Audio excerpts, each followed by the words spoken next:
Yo, what's going on, folks? You know who it is. It's me. Long time no see. Basically been on vacation for the last month, just relaxing and hanging out and doing whatever I want. But it's time to get back on the Grizzly. And that's going to start with basically going back for the case study website, the one that's actually making money, not the calculator website, because it's gonna be a while before that starts earning anything of significance. So I need to go back and look at the case study website and basically go in, because it's already making money, it's already getting traffic, it has an email list, it has a social media following, it has all these things already created. I need to go in and more or less optimize what's going on all those facets. And here's kind of the GP, the game plan, as far as that goes. So, looking at, basically I went through Google Search Console, ordered by the most impressions, or basically ripped the last 3 months of data, or whatever it is, exported it to Google Sheets. I have it all right there. Boom, starting with the most impressions, just because I needed some way of ordering it instead of just, willy-nilly, whatever. I'll just go, boom, most impressions, and start going down the line with these steps that I have laid out in front of you.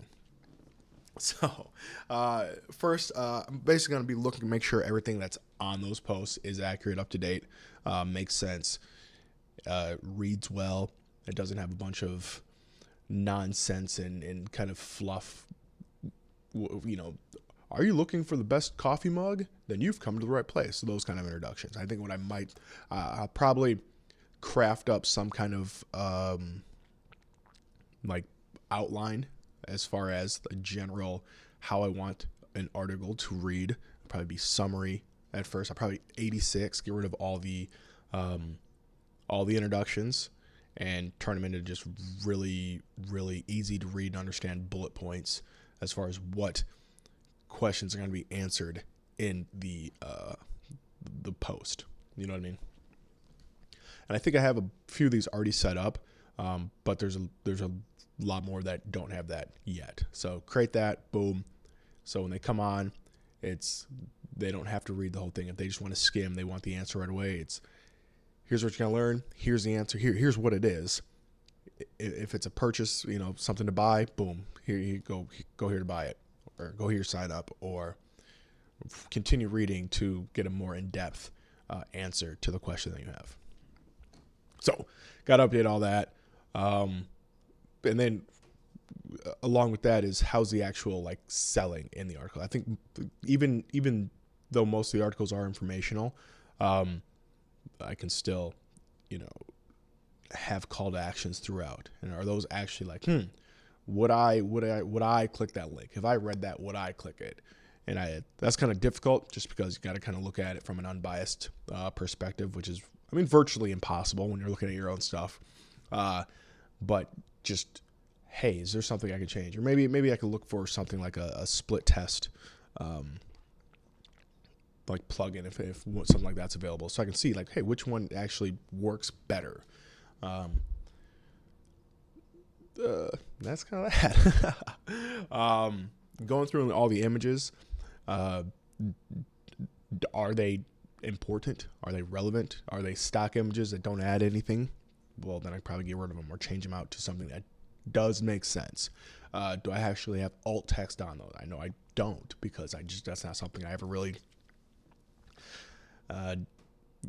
gave a shit about. So maybe add that in for both whatever benefits that may come from on the SEO front, but also accessibility. Are they sized appropriate? Do I have 2,000 by 3,000 pixel images that are resized to 728 by 900 or whatever that ratio would be, and they're loading unnecessarily or an unnecessary amount of extra data for no reason. So go through and just basically, again, make sure everything is good on that front. Does have a video. One of the things that I want to do, especially now with the daily core algorithm updates, Obviously, it's a hyperbole, but that's what it seems like. It's back to back, nonstop, continuing. Like every week, there's a new update, especially on the SEO front. So I want to start hitting things from every angle I possibly can, and that, well, includes video. Does it have a video? Do they make sense? Does it make sense to have a video for this article or for this information? In most cases, yes. For something like me, like the calculator posts on the site, probably don't need a video. I think I do have videos on them, but it doesn't make any sense to have that video there. But make a video and probably do the exact same way I'm doing it here, where it's just a one take, no editing, no kind of every 3 to 5 seconds, you got to jump to another one or change the camera angle, to keep people's attention. I don't give a hoot. Do they want the information? Yes. Cool. Then we're going to give them the information. That's it. So make videos and also, maybe have those on multiple sites as well. It's not just YouTube, but YouTube and Vimeo and Daily Motion, if you remember those sites. I know YouTube is kind of the creme de la creme, but there are other sites. Again, trying to hit it from as many angles as possible, as opposed to just, SEO and that's it. I have articles and they come from Google and that's the only one I care about.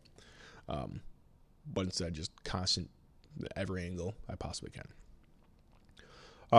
Emails. Got to craft emails. I want to, at least the informational articles. I know I have a bunch of programmatic posts that I like. Those are strictly like, hey, if people find them, great. But I'm not sharing those. This one versus that one. But all the information posts just I have enough articles that like unique, not programmatic editorial articles that I could probably have like a basic drip feed that sends an email every other day with more information. And I want to be aggressive with my email. I wouldn't even consider that aggressive. I think multiple emails per day is aggressive, or more aggressive. I think an email every other day is not that aggressive, especially if it's, if it's people that drink coffee and you're talking about coffee and it's not just buy this coffee product, buy this coffee product, buy this coffee. It's, hey, did you know that this coffee bean is blah, blah, blah, blah, blah. Here, click here to learn more, because they want to learn more about coffee. Well, if they unsubscribe, great. I don't give a shit about unsubscribes are great. I don't want or need unnecessary subscribers. It doesn't fuel my ego to have a huge email list. I would much rather have a huge open rate and a huge click-through rate, so the people that are looking at those emails are engaged and they can work on my behalf to whatever the information is, get it out after they read it. They can share that with their people, or on Reddit, or in Facebook groups, or on Twitter, or where else. Like, that's what I'd rather have. I'd rather have like 20 people that are just the street team, so to speak, than 10,000 people that I don't know if they even read the emails. So start setting up those. I do have, oh no, I just realized my damn armchairs, the screw fell out. So yes, get emails crafted. So my welcome series goes from those first 4 or 5 or whatever they are to every other day drip, doom, doom, doom, doom, doom, nonstop communication. So I can, build those relationships or whatever. Social media. I for this website, I do have a Twitter account for it that has like 10,000 followers, but the problem was when Twitter's API updated, or they changed the terms or whatever. So it was going to end up being like thousands of dollars for these companies to like connect to the API. A lot of them. I have Pabbly, which is just like an alternative to Zapier. I bought like a lifetime thing a few years ago, and that was kind of what I use it for. I use it to, when I posted an article on the site, it would share it on Twitter, and then 3 days later, share it again, and then a week later, share it again. I had this thing where it's just like a whole year-long, more or less, campaign, you could say, for every article I was posted to continue to be reshared and posted again over time. Well, May of this year, I think, is when all that kind of transpired and went down to the pooper.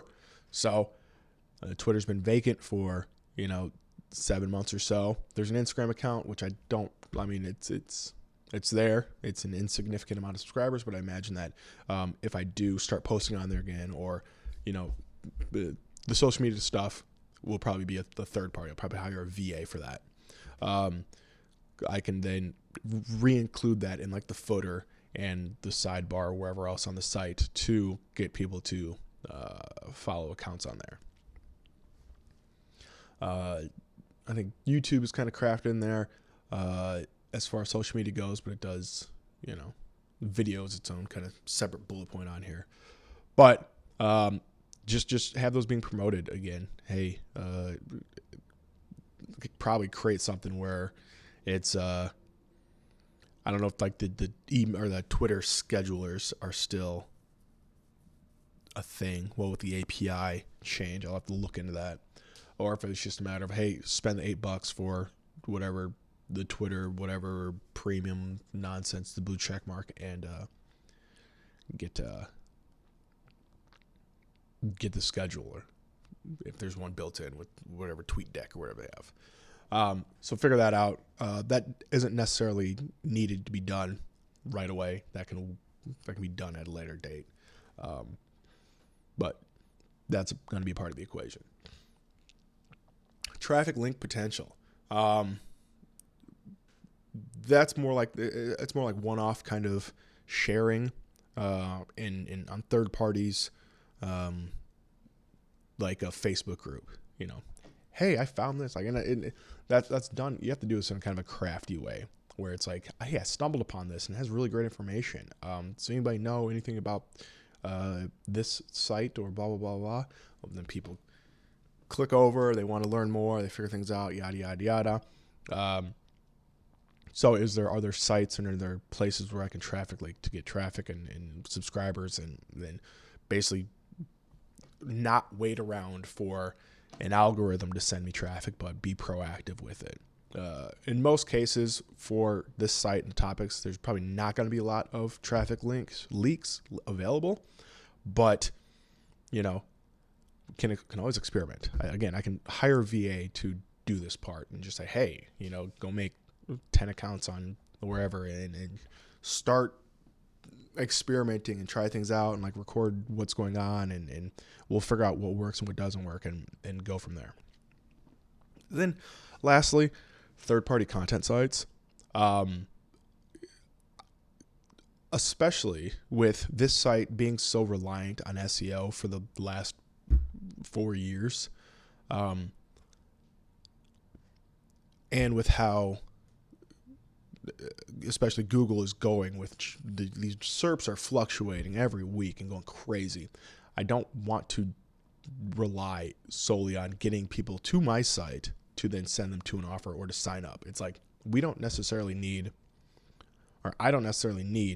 them to come to my site in order to make a sale. Jeepers. If I post something on Medium or LinkedIn or Quora or even lesser known sites or other kind of blogger or a basic like WordPress.com or .wordpress.com site or something, like, what I mean?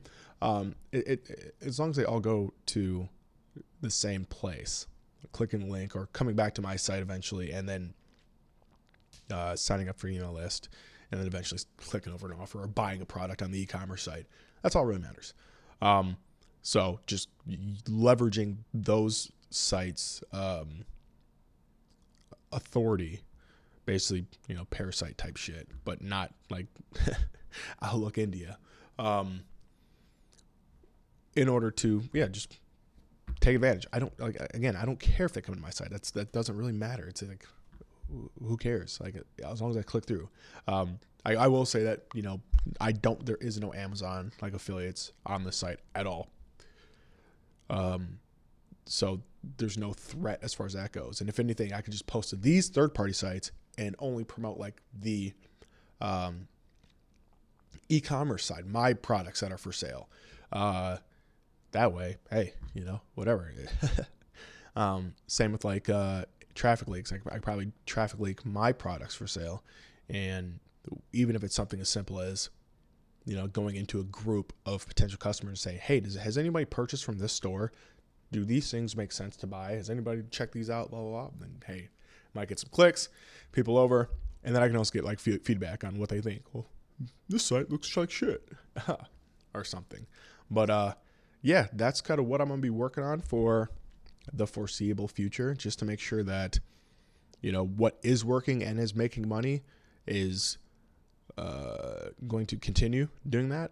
And then once all these things are kind of situated and figured out, then I go back to jamming out the calculator.